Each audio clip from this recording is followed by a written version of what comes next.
hizi bwana, kampuni zote zinahitaji kuajiri watu ambao ni wazoefu.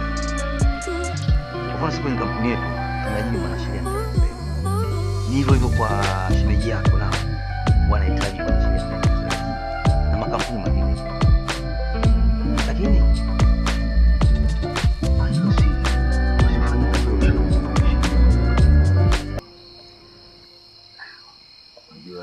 bwana mdogo, sikiliza nakwambia.